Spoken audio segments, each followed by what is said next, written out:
Allt í kringum okkur orka. Við heyrum talað orkusparnað, lífsorku og starfsorku. Við tölum að vera orkumikil eða orkulítil. Við hittum fólk sem eru algjörar orkusugur og sum fá sér jafnvel orkudrykk. Ég veit ekki alveg með það, en það allavega ljóst að orka út allt. En hvað orka nákvæmlega?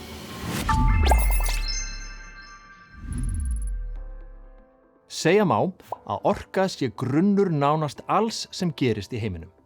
Til að hita upp hús þarf orku, til að elda mat, til að lýsa upp umhverfi, flytja hluti til og frá og svo framvegis og svo framvegis. Ég stæði ekki hér nema fyrir orkuna í eigin líkama og myndavélin sem tekur mig upp væri ekki í gangi ef hún fengi ekki rafmagnsorku. Bílar ganga flestir fyrir orku úr einhvers konar eldsneyti og svo framvegis. Þannig að við getum sagt að orka sé aflið sem lætur hluti gerast. Til að skilgreina fyrirbærið nákvæmlega þurfum við smá eðlisfræði. Orka skilgreind sem magn vinnu sem þarf til að breyta ástandi fyrirbæris. Þess vegna segjum við að orka sé eiginleiki sem í hlutum. Orku ekki hægt að búa til eða eyða. Öll orka sem til í heiminum breytir aðeins form. Tökum dæmi. Sjáðu fyrir þér 100 metra hlaupara. Áður en skotið úr startbyssunni krýpur hún grafkyrr en tilbúin í tuskið. Hver taug án efa þaninn og vöðvar líkamans tilbúnir í átök. En það bannað að hreyfa sig fyrr en skotið ríður af. Þó hlauparinn sé kyrr, býr mikil orka í henni. Svo leið og hlaupið hefst, leysir hlauparinn alla sína orku úr læðingi og þýtur á stað á ógnarhraða.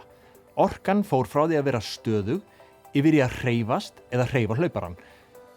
Hvaðan kemur þessi orka sem hlauparinn nýtir sér?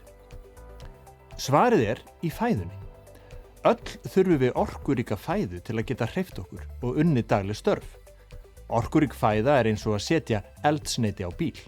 Án þess keyrir bíllinn ekki. En þá vaknar önnur spurning. Ef orka hlauparans kemur úr fæðunni, hvaðan kom orkan í fæðuna? Og svarið liggur í augum uppi. Nei, ekki í þakinu og heldur ekki í ljósaperunni sem hangir niður úr því. Það leynist ennþá lengra í burtu, skýjum ofar út í geim, í sólinni. Sólin langmikilvægasti orkugjafinn og uppspretta alls.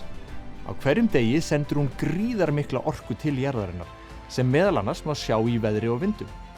Hluta af sólarorkunni sem berst til jarðar nota jurtir til ljóstillífunar.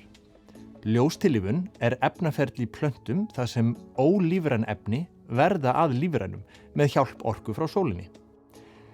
Orka frá sólinni binst í þessum lífrænu efnum. Þá breyta þær sólarorku, koltvíoxíði og vatni í kolvetni og súrefni. Með ljóstillífun geta plöntur sjálfar búið til þá næringu sem það þurfa. Þær beisla orku sólar og binda hana í svokallaðan glúkósa, sem við getum til einföldunar kallað fæðu plantnanna. Dýr og þar af leiðandi menn geta ekki ljóstillífað. Það væri reyndar geggjað að geta búið til sína eigin fæðu og vera sjálfbærar orkustöðvar. En við þurfum víst að borða plöntur eða dýr til að verða okkur út orku. Þegar við gerum það, fer í gang efnahvarf í frumum okkar sem kallast bruni. Þá losnar orkan sem var bundin í glúkósanum og getur orðið til dæmis hreyfiorka, eins og í tilfelli hlauparans, en einnig einfaldlega varmaorka til að halda okkur heitum. Orka getan til að framkvæma vinnu. Orka getur komið fram með ýmsum hætti, til dæmis sem hreyfiorka, stöðuorka eða varmaorka, en öll orka á uppruna sinn í sólinni. Í fleiri myndböndum hér á Menntakastinu ætlum við að skoða nánar hvernig maðurinn nýtir sér þessa orku og hvernig hún kemur fram í ýmsum orkugjöfum.